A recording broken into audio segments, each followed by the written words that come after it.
Namaste.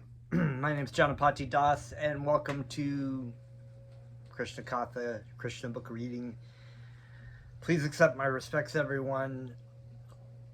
Thank you for tuning in as we're finishing up the Krishna book here. We're going to read about the super excellent powers of Krishna today. I believe that's the name of the chapter. I'll just double check. Yeah, the super excellent power of Krishna. So this is the near chapter 20 of the third volume of the Krishna book. I'd like to also offer my respectful obeisances unto my spiritual master, Jagadguru Siddha Swarupananda Paramahamsa Srila Prabhupada, whose mercy manifestation is all that I'm made of, and to His Divine Grace A.C. Bhaktivedanta Swami Prabhupada. We'll start off with some hearing and chanting of Krishna's names as laid out by the great Acharyas as the prime benediction for humanity to achieve self-realization and happiness.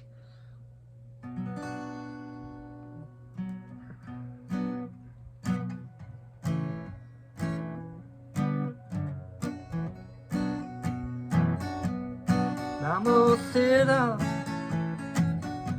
Swarupananda Paramahamsa Namine Gora Karuna Swarupaya Radha Krishna Krishnayate Namo Siddha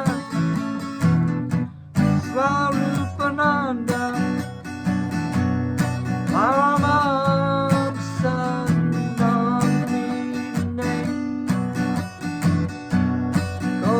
Karuna Swarupaya Radha Krishna Krishnayate Vaja Shri Krishna Chaitanya Prabhu Nityananda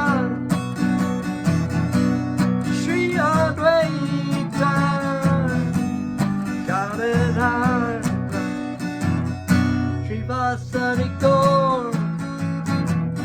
Bhakta Vrinda Asha Krishna Chaitanya Prabhu Nityananda Sri Advaita Gadadhara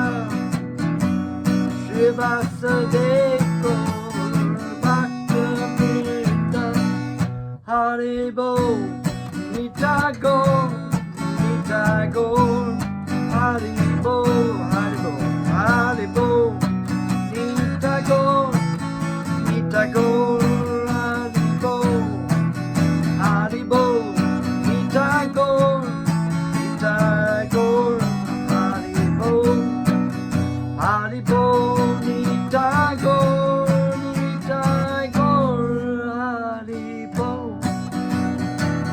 Hare Krishna, Hare Krishna, Krishna Krishna,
Haribo.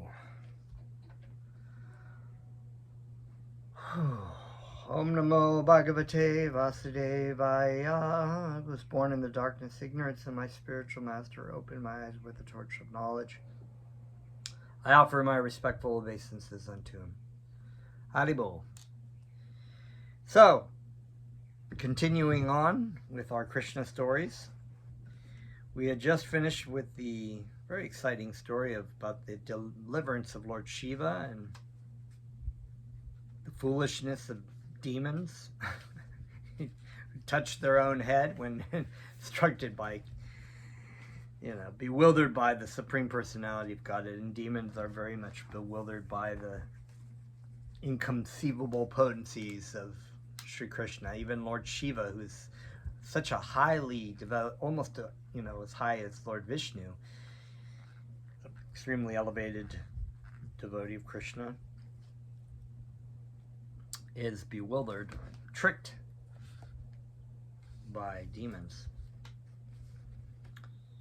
So this is entitled The Super Excellent Power of Krishna, Chapter 20.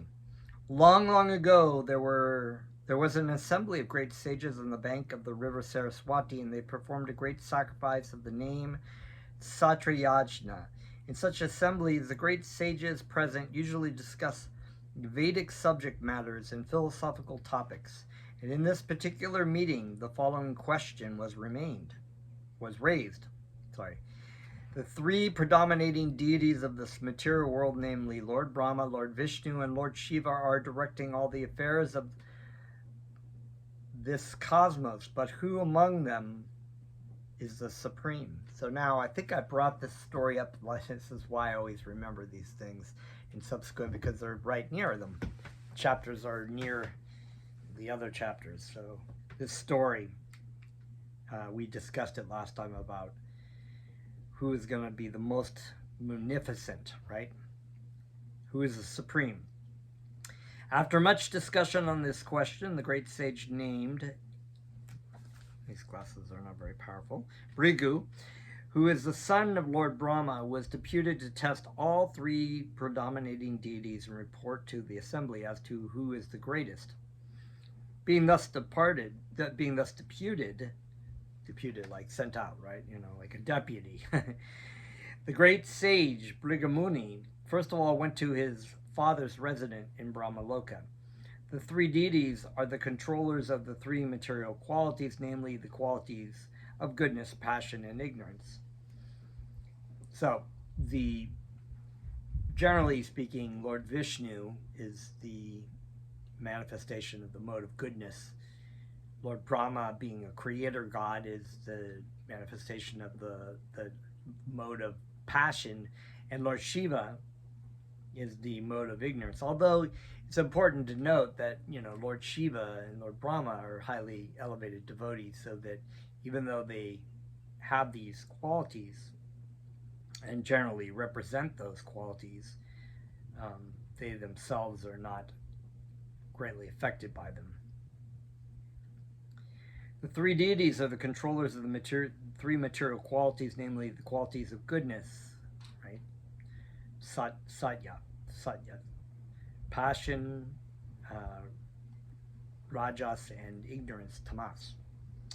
The plan decided upon by the sages was for Brigu to test which of the three predominating deities possesses the quality of goodness in full. Therefore, when Brigamuni reached his father, Lord Brahma, so there were great sages and saints, and the Kumara brothers were the children of Lord Brahma. So a lot of these great sages and Manu and whatnot are considered children of Lord Brahma because they were created for the purpose of certain purposes by Lord Brahma. So because he wanted to test whether he had the quality of goodness, he purposefully did not offer his respects to his father, either by offering obeisances or by offering prayers. It is the duty of a son or a disciple to offer respects and recite suitable prayers when he approaches his father or spiritual master. But Brigamuni purposefully failed to offer respects just to see Lord Brahma's reaction to this negligence. Lord Brahma was very angry at his son's impudence, and he showed signs which definitely proved this to be so.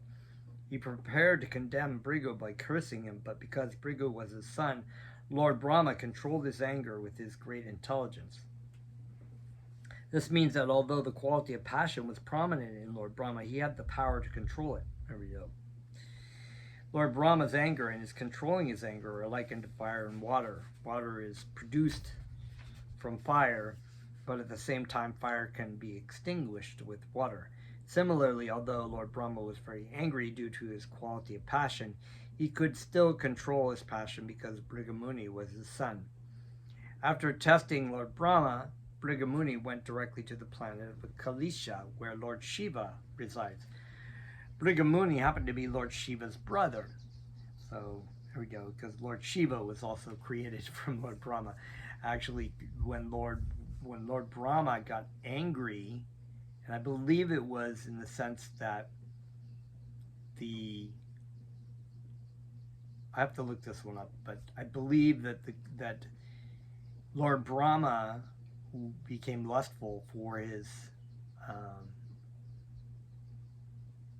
daughter, one of his daughters, and was criticized by the Kumara brothers, his children, his other sons, for being lustful when he was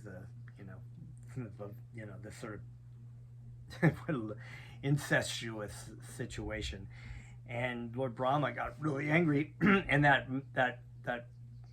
mode of passion created Lord Shiva from the eyebrows of Lord Brahma.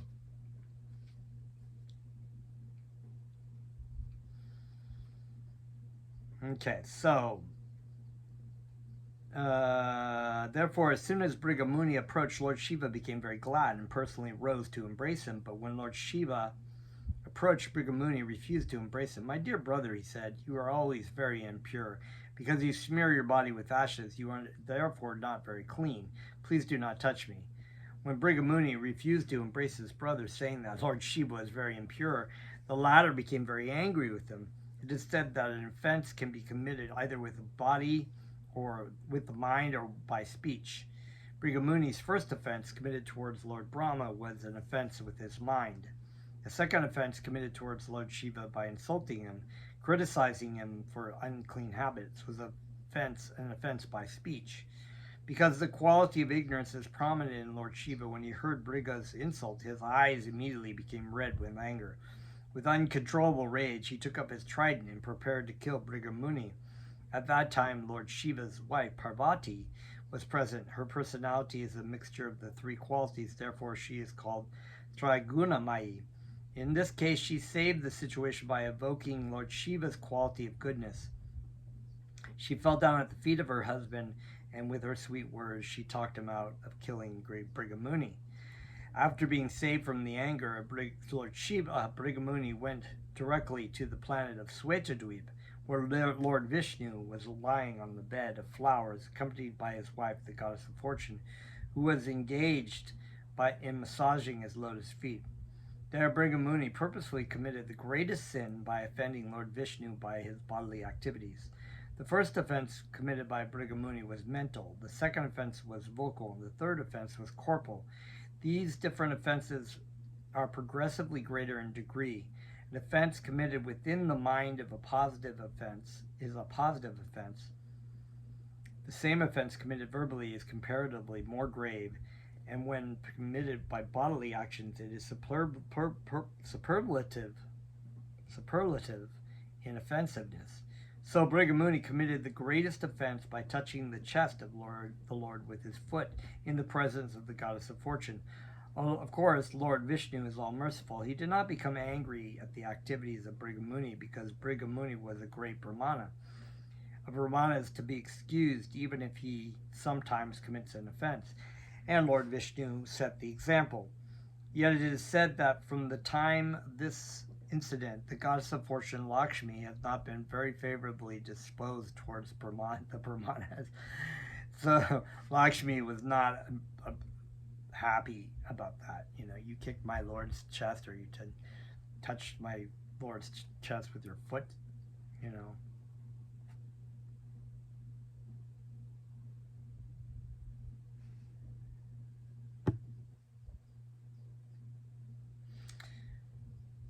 So,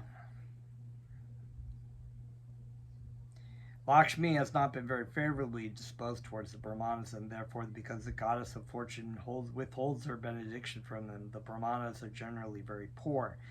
Brigamuni's touching the chest of Lord Vishnu's foot was certainly a great offense, but Lord Vishnu is so great that he did not care.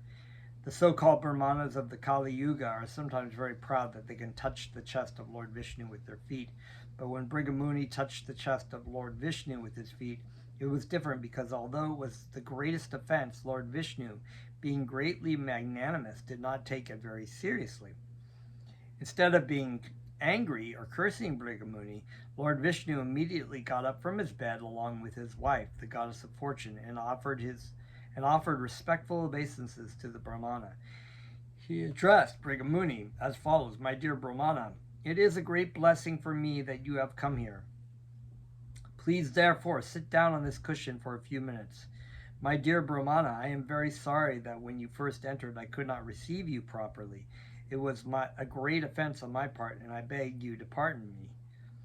You are so pure and great that the water which washes your feet can purify even the places of pilgrimage. Therefore, I request you to purify the Vaikuntha planet where I live with my associates. My dear father, O great sage, I know that your feet are very soft like a lotus flower, and that my chest is as hard as a thunderbolt." So here he's like turning it around and saying that your feet are very soft and gentle, and my chest is very hard, and so therefore I may have caused you pain by touching it. I'm therefore afraid that you have felt some pain by touching my chest with your feet. Let me therefore touch your feet to relieve the pain you have suffered. Lord Vishnu then began to massage the feet of Brigamuni. The Lord continued to address Brigamuni. "My dear Lord," he said, "my chest has now become sanctified because of the touch of your feet. I am now assured that the goddess of fortune, Lakshmi, will be very glad to live there perpetually." Another name for Lakshmi is Chanchala. She does not stay in one place for a long time. Therefore, we see that a rich man's family sometimes becomes poor after a few generations, and sometimes we see that a poor family becomes very rich.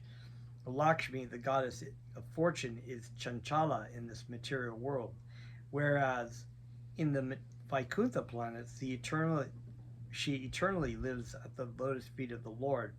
Because Lakshmi is famous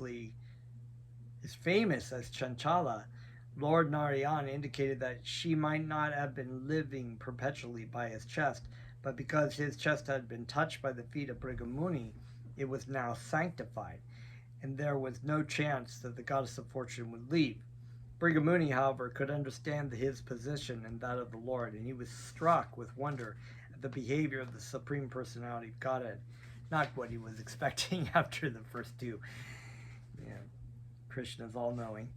Because of his gratitude, his voice choked up, and he was not able to reply at the words of the Lord. Tears glided from his eyes, and he could not say anything. He simply stood silently before the Lord. After testing Lord Brahma, Lord Shiva, and Lord Vishnu, Brigamuni returned to the assembly of great sages on the bank of the river Saraswati and described his experience. After hearing him with great attention,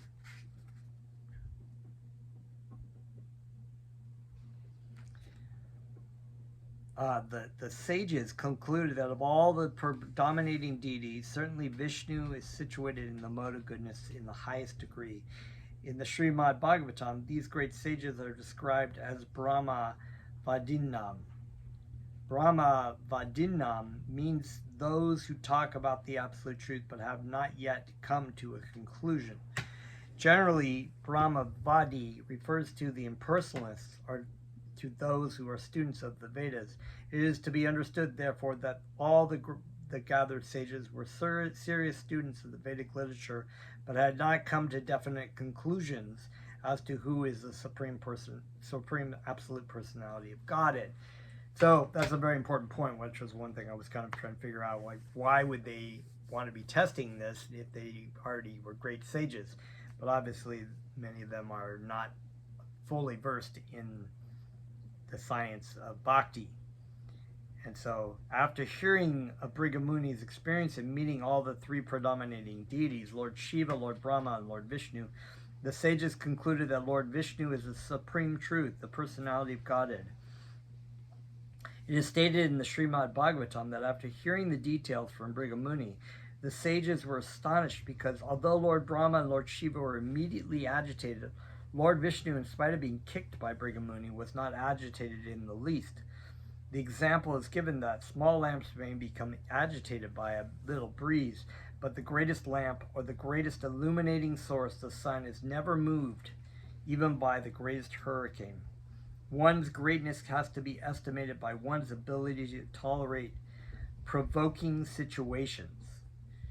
That's a really amazing statement. I'm going to read that again.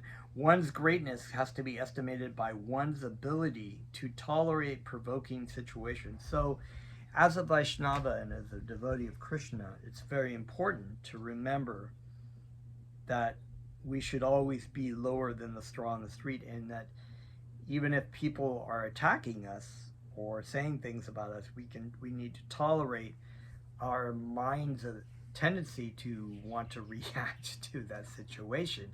In other words, oh, I can't believe you just said that about me, you know? And then it's like your false ego, right? The sages gathered on the bank of the river Saraswati concluded that if anyone wants actual peace and freedom from all fearfulness, he should take shelter of the lotus feet of Vishnu. So this is a very important point. We take shelter of Krishna, and we don't get into provoking situations, and we have a lot of those nowadays, especially in political situations right now where we're in a presidential race and people on opposite sides, and you may have an opinion about something, but the tendency is to want to just throw it out there, and because you can convince people that they're wrong by just throwing your own opinion about that half of the country already feels. So but usually that creates a big mess, and it's why I don't ever really get into it. I have friends who are on the political opposite side, and I don't really ever get into it with them because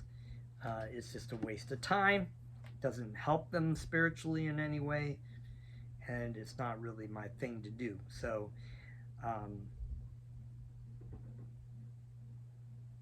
one's greatness has to be estimated by one's ability to tolerate provoking situations, and that is challenging. It's challenging because everybody wants to let their opinion be known, and look how great my opinion is. That's what social media and everything is set up on. How great my opinion, how right my opinion is. If I put it out there, I'm going to convince, if I put it into a comment board, it'll you get in that in your mind that your great logic will change the hearts and minds of so many. Usually what happens is that people are calling you names, and then you find yourself in a fight.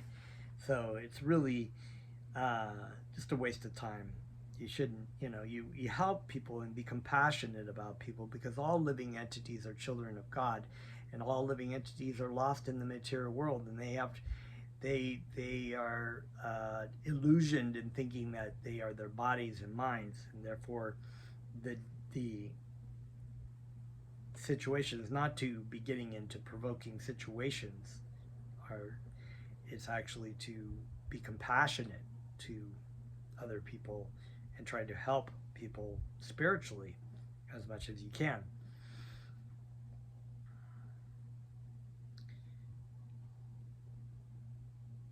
The sages gathered at the bank of the river Saraswati concluded that if anyone wants actual peace and freedom from all fearfulness,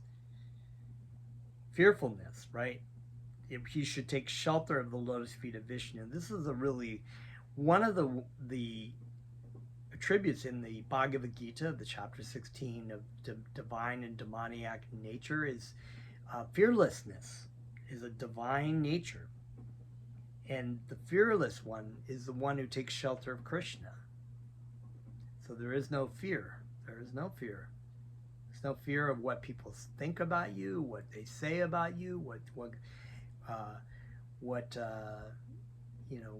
to happen in this world, if you're going to be happy, or if you're going to, what to do at the time of death. Fearlessness is Krishna, Krishna, Krishna. You completely take shelter of Krishna. Krishna will protect you, and you know in your heart of hearts that Krishna will protect you in all situations. There's nothing to fear. Absolutely nothing. Death, where is thy sting? Right?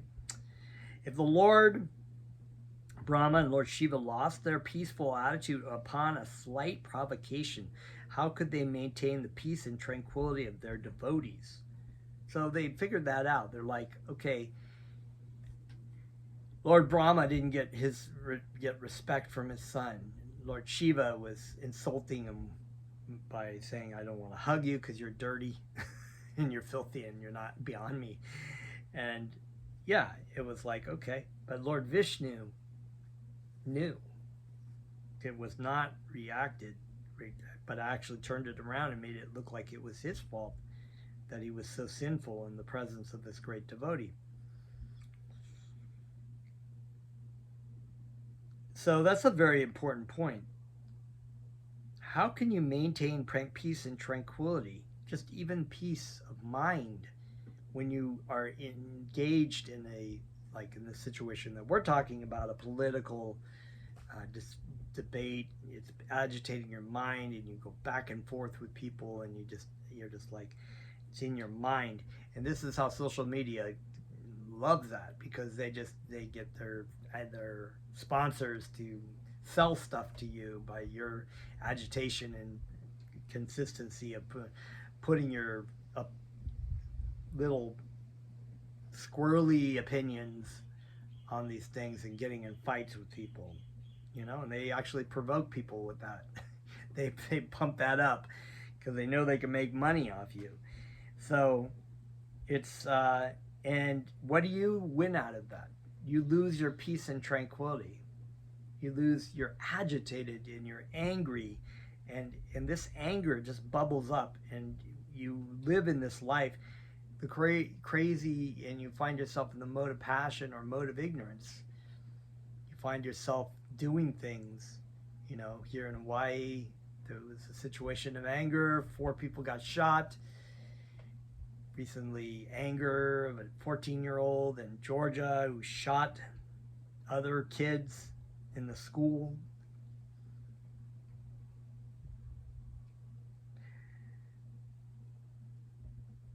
It's kind of what I try to tell my students in middle school, don't be so dictated by what goes on in your mind, what people say to you, and what agitates your mind. Just let it go. The sages thus concluded that by following the principles of Vaishnava Dharma, one becomes actually perfect. Of course, Dharma is the religious principles, right, of Vaishnavism, Vaishnava Dharma. But if one follows all the religious principles of a particular sect and does not become advanced in understanding the Supreme Personality of Godhead Vishnu, all such labor of love is fruitless. To execute religious principles means to come to the platform of perfect knowledge. Once again on that, to execute religious principles means to come to the platform of perfect knowledge, and actually all sacrifices and rules and regulation come from Krishna anyways.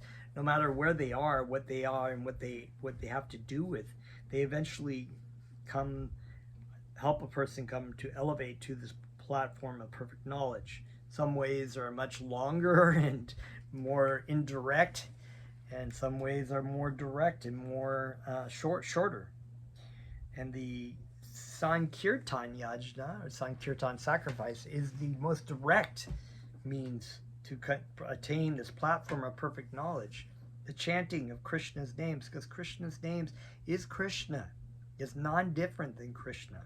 When you chant Krishna's names, you are, we're about to celebrate the appearance day of Radharani.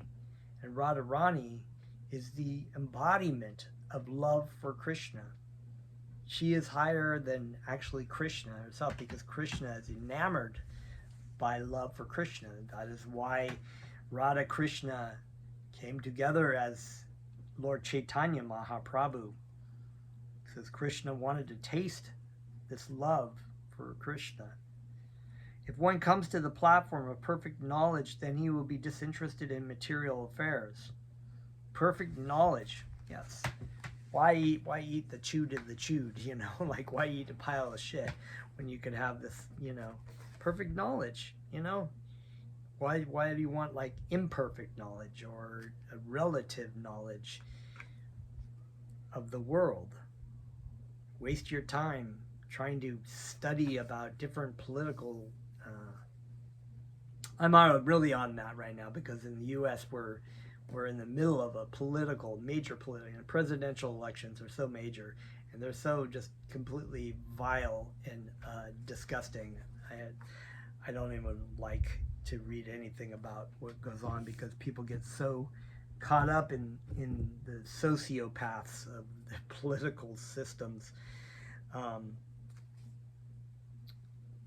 You know, Bhaktivedanta Swami has coined that the political leaders of today are lower than Shudras. You know, you have this Varnashram system, the Varna system, where there are the Brahmins, who are the spiritual leaders, and then you have the Kshatriyas, who are the administrators, and then you have the Vaishyas, who are mercantile agriculturalists, or businessmen, and then you had the Shudras, who are the working class, but below the Shudras were originally seen as people that were working class, and they would actually serve the other classes.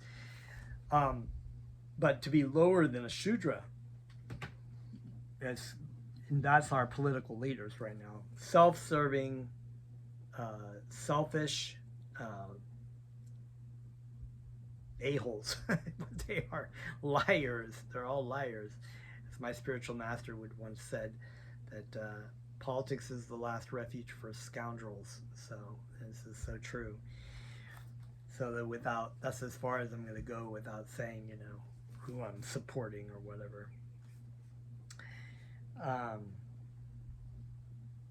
So we were reading. Perfect knowledge means to know oneself, one's own self, and to know the Supreme Self. So there's that Aham Brahmasmi, I'm the spirit soul. I am not the Supreme Soul or the Supreme Self. I am a servant of the Supreme Soul. I'm the minute particle and servant of Krishna. And my function is to give loving service to the Supreme. This is where my happiness lies, not by trying to pretend that I am the Supreme, which is what everybody does in this world. The Supreme Self and the individual self, although one in quality, are different in quantity.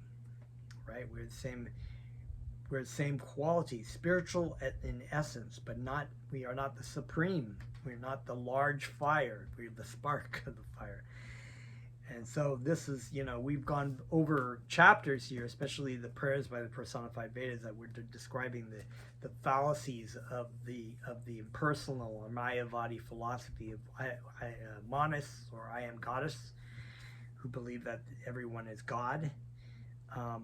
This is not the case. We are not the God. As it said, Rupa Goswami has said that the green bird that flies into a green forest does not merge into the forest as a forest.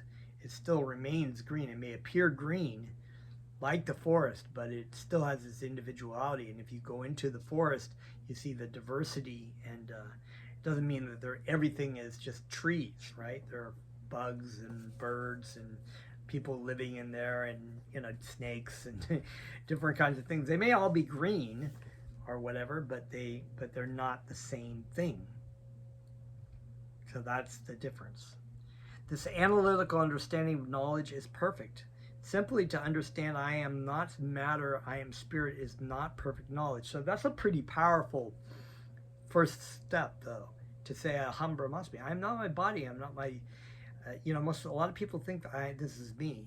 I'm this white, straight, middle-aged man who's a teacher, and I'm American, and da la la, and this is a good first step, and it's pretty powerful to say that you're not the body, you're not the mind. It kind of blows people mind. It blew my mind.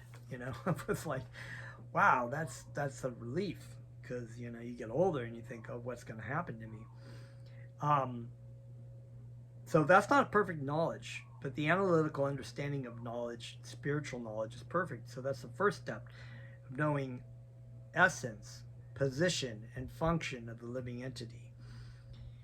The real religious principle is devotional service or bhakti, right? That our purpose in this life is our sanatan dharma, our eternal function is to render loving service to God. That is our eternal function. We are doing that indirectly or directly. In an embodied, bewildered state, we are serving God in the form of Maya Devi in the material energy. We are serving material energy. And as my spiritual master just recently said that I heard on the lecture, Maya Devi is a ungrateful mistress. She will put you through the ringer. She'll promise you so many things. She'll promise you so many happiness, so many wonderful things. But then when you're just like giving your life to her and you've devoted your life and you give everything, I'm yours, she just beats you up really bad. And this is what we see in the material world, just complete unhappiness and suffering by people who've tried to serve Maya Devi. Which is serving, because Maya Devi is Krishna's energy, right? It's all Krishna's energy. The real religious principle is devotional service or bhakti. This is confirmed in the Bhagavad Gita. Lord Krishna says, "Give up all other religious principles and simply surrender unto me." Just surrender to Krishna. Just give your life to Krishna. That's happy, like jump in the pile of flowers, It's very nice. Therefore, the term Dharma applies only to the Vaishnava Dharma or Bhagavat Dharma, following which all other good qualities and advancement in life are automatically achieved. So there are so many kinds of ways, how do I do this? How do I get this? How do I achieve this quality? It's all achieved by just surrendering to Krishna and giving your life to Krishna. And Krishna is there to guide you and protect you. The highest perfectional knowledge is to know the Supreme Lord. He cannot be understood by any process of religion other than devotional service. Therefore, the immediate result of perfect knowledge is achieved by executing devotional service, bhakti. After attainment of the knowledge, one becomes disinterested in the material world. So in this world, Lord Chaitanya has given us a very simple process and our spiritual master, and spiritual master is a representative of Srimate Radharani, Sri Krishna, Lord Chaitanya, Lord Nityananda. He just says, just love Krishna. I understand that you are sick, and the great physician of the spiritual master of all Guru Devs is to say, I understand you're sick. So, and you're not perfect, and you got a lot of faults, but just chant Krishna's names. Start with chanting Krishna's names. Just do that. And that is the beginning of the medicine that you take, and you find yourself getting better and better, and understanding the words of your spiritual master as he starts to instruct you in things. So this is the perfect knowledge. And from that, sadhana bhakti, bhakti yoga and practice. It's the practice in the means, so you may have attachments, you may have desires, you may have things, you just keep going on the road and trying to do the best you can with it. And don't expect, you sometimes come into chanting situations and you've got all these things. You like to eat meat, you like to sleep around, you do drugs, you've got all these problems and faults. And you go in and you just chant Krishna's names. They say, just chant. Don't worry about it. Don't worry about that right now. Just chant, and Krishna will make those things drop away. You'll just be like, wow, because you're tasting something much sweeter than what is being presented to you in the material world.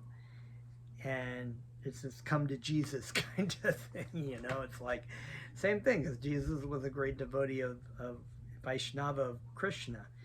he is non-different. He is a representative of Srimati Radharani as well. So love for Krishna, love for God. My first and foremost commandment is to love the Lord God with your whole heart, your whole being, your whole mind, and like unto it, love your neighbor as yourself. So this commandment of Lord Jesus is seen right there as the bhakti yoga. So he was, Jesus Christ was taught everything about to become disinterested in the material world, but by giving your life to God. This is not because of dry philosophical speculation. The devotees become disinterested in the material world not simply because of theoretical understanding, but practical experience. It's a very important point. You don't just be like, okay, I'm just gonna, just gonna surrender, some way artificially just give up everything. This is what Arjuna was trying to do with Krishna, and just saying, you know what, I'm not gonna do this service to you. I just want to give up it all, And Krishna was saying that's not what renunciation means. Doing what I'm asking you to do in the service of me is an actual practical experience. You're killing people, so that you're like, how's that renunciation? But it is renunciation. It's serving Krishna without being attached to the results by the instructions of your spiritual master. In the case of Arjuna, that was Krishna. Krishna was acting as his spiritual master. When the devotee realizes the effect of association with the Supreme Lord, he naturally hates the association of so-called society, friendship, and love. This detachment is not dry, but due to achieving a higher status of life by relishing transcendental mellows. You're not really interested in it anymore. It's like it used to be so wonderful, so awesome, so amazing. To pop these drugs, or I drink this alcohol, or I sleep with these women. Those was like, oh, that going to Disneyland, It's like so many things in the material world that are like, ooh, look at this, do that. That'll make you happy. This will make you happy. And you're just like realizing when you're chanting Krishna's names and you're serving your spiritual master, it falls off, and you're just like, all I want to do is eat from this banquet that's been laid in front of me. Why would I want to go out and eat dog shit? As Jesus Christ would say, a dog returning to vomit. Why would I want to go back to that? Returning to his vomit. A dog throws up the impurities that's in his body, and then he decides, oh, that actually might have been fun, so let me go lick that up again. So it's not,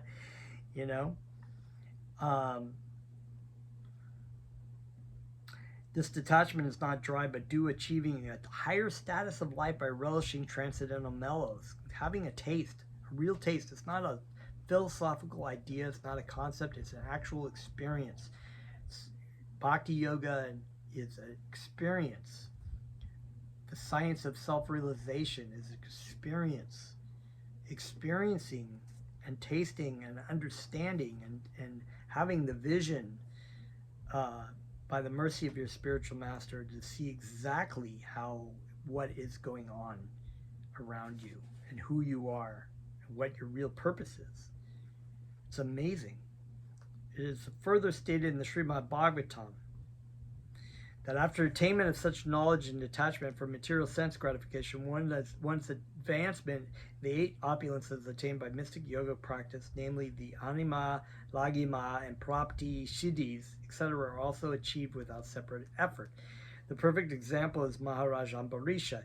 He was not a mystic yogi, but a great devotee. Yet in a disagreement with Maharaj Ambarisha, the great mystic Durvasa was defeated in the presence of his devotional attitude.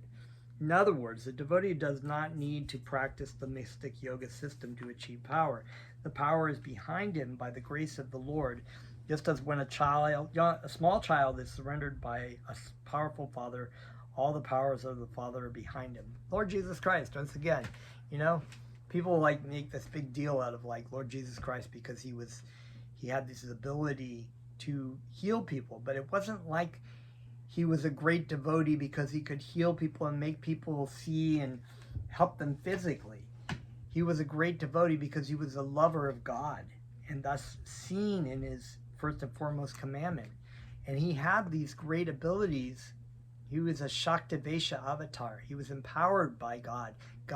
Krishna had given him all the powers, abilities to whatever he could use to try to reach people. And when you're kind of like clouded or just like not very clear about things, some great shows sometimes are necessary. Like, okay, make this person blind, so then people are like, whoa, okay, let's listen to this guy, with the hopes that they'll be impressed with what he has to say, and not by the fact that he just heals some blind person. Then they're just breaking down his door to try to heal their body. When a person becomes famous as a devotee of the Lord, his reputation is never to be extinguished. Lord Chaitanya, when discoursing with Ramananda Rai, question, what is the greatest fame? Ramananda Rai replied that to be known as a purity devotee of Lord Krishna is the perfect fame. The conclusion, therefore, is that Vishnu Dharma, or the religion of devotional service unto the Supreme Personality of Godhead, is meant for persons who are thoughtful. By proper utilization of thoughtfulness, one comes to the stage of thinking of the personality of Godhead.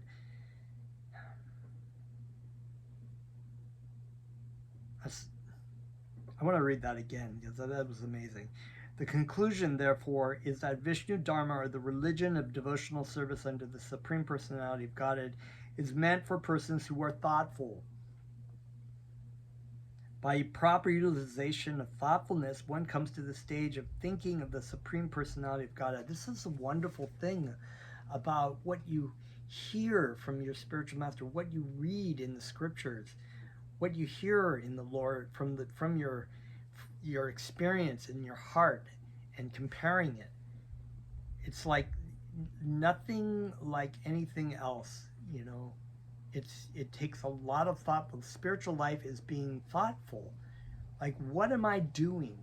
How is this thing going on? What kind of problems do I have in my life? What is the solution? Krishna is the solution. The more you do that, the more you're engaged in a thoughtfulness about your spiritual life, and not get so wrapped up in the temporariness of material life that's really whatever, even that is woven into what goes on in your spiritual life. But if everything is seen from the perspective of your service to Krishna, you want to know exactly what you need to do in your life. By thinking of the Supreme Personality of Godhead, one becomes free from the contamination of the faulty association of the material world. It is a faulty association, and it's completely, I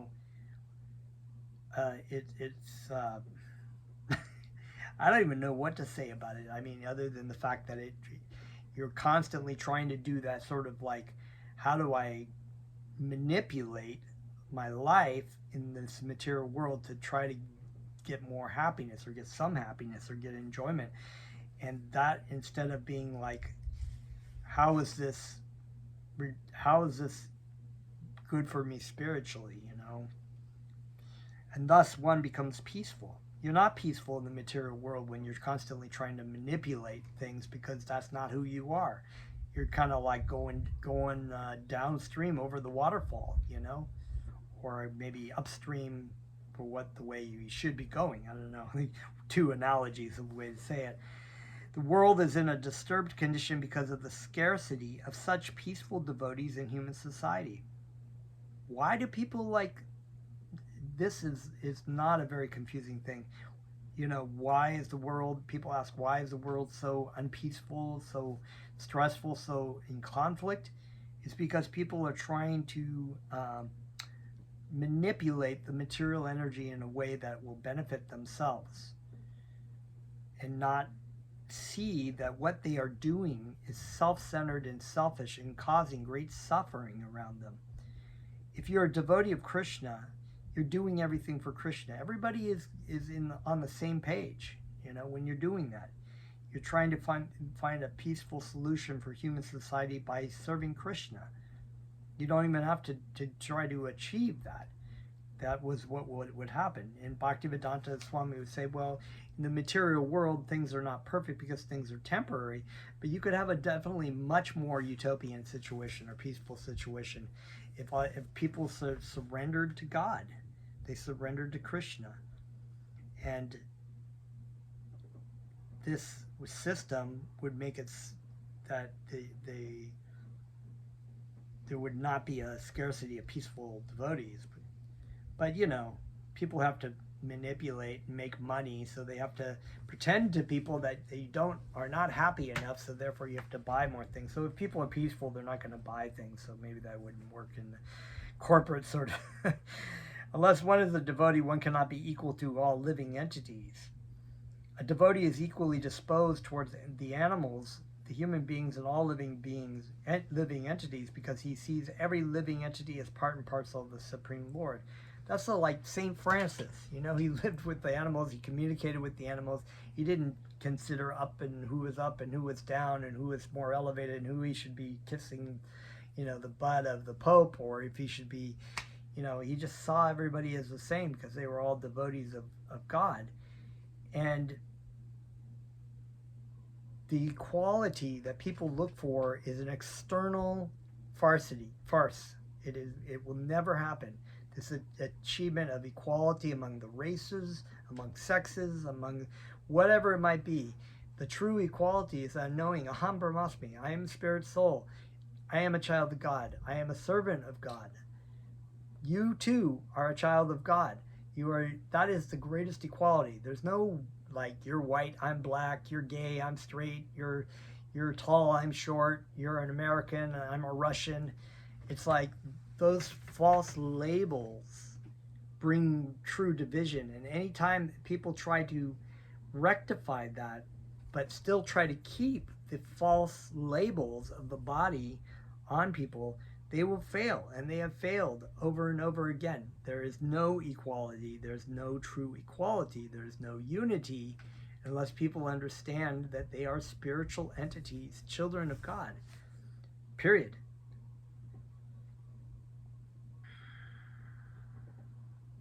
In the Ishopanishad, it is clearly stated that one who has come to the stage of seeing all living beings equally does not hate anyone or favor anyone. It's not like, oh, I like this one, don't like that person. The devotee does not hanker to possess more than he requires. Devotees are therefore akinchana. In any condition of life, a devotee is satisfied. It is said that a devotee is even-minded whether he is in hell or in heaven. A devotee is callous to all subjects other than his engagement in devotional service. This mode of life is the highest perfectional stage from which one can be elevated to the spiritual world, back home, back to Godhead. The devotees of the Supreme Personality of Godhead are especially attracted by the highest material quality, goodness, and the qualified Brahmana is a symbolic representation of this goodness. Therefore, a devotee is attached to the Brahminical stage of life. He is not very much interested in passion and ignorance, although these qualities also emanate from the Supreme Lord, Vishnu. In the Srimad Bhagavatam, devotees are described as Nipuna Bhujyaha, which means that they are the most intelligent class of men. They're the most intelligent class of men and women. Those devotees of Krishna, they've utilized their buddhi, their intelligence to try to serve God, and they could be from a low-class family, no college education, no high school education, and they could be the most intelligent class of men over great PhDs and scientists and so-called religionists and whatnot who have, you know, doctorates in religiosity and religion and theism and whatever.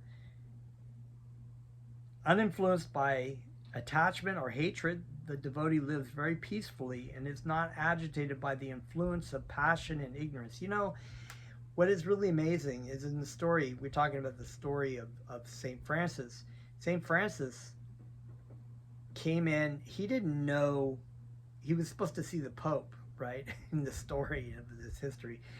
And he was like, whoa, the Pope, you know. So he was like, I don't know how, they were telling him, you got to walk this way, and you know, and he was kind of like bumbling around and tripping, and the Pope was up on this really high thing, I think, you know, and St. Francis prostrated himself in front of him. He felt lower than the straw on the street, and that humility touched the Pope's heart. I mean, there's this Pope, he's like a religious figure, you know, high up, and he did is he took off his hat, he got down on the ground and paid his obeisances to St. Francis. So that's the amazing ability of humility and goodness that can affect people's hearts.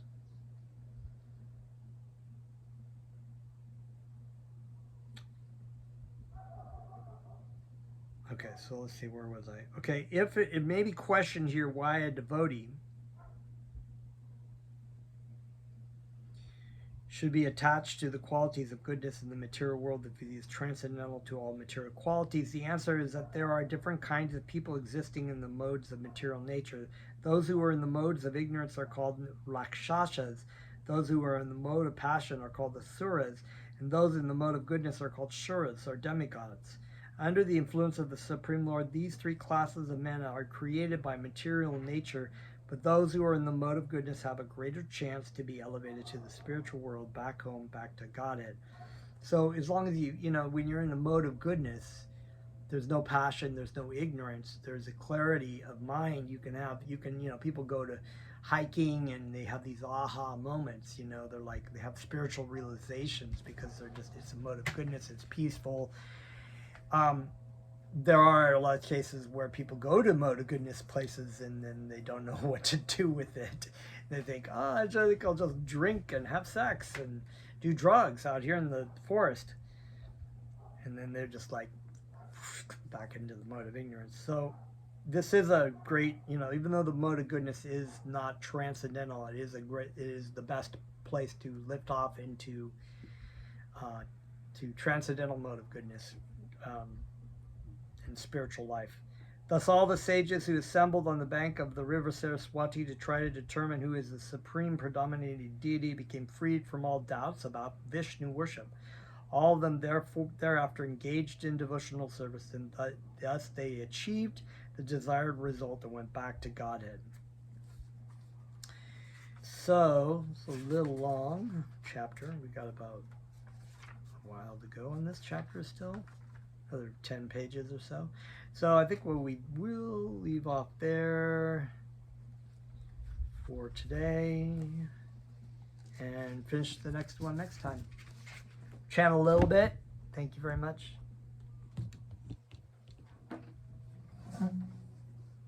Hare Krishna, Krishna Krishna, Hare Hare, Hare Rama, Hare Rama, Rama Rama, Hare Hare, Krishna Krishna, Krishna Hare Hare, Hare Rama, Hare Rama, Rama Rama.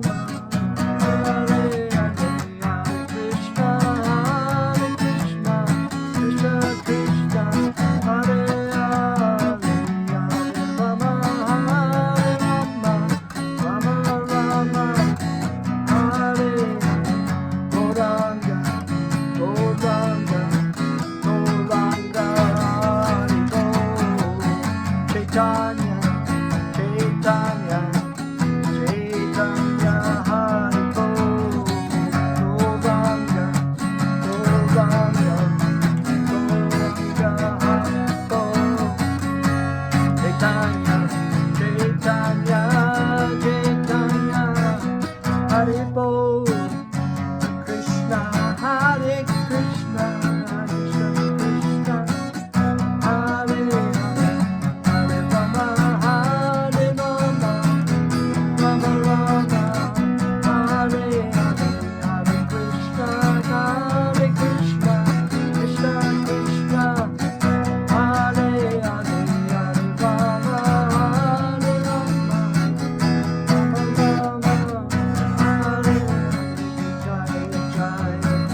Haribo. See you next time.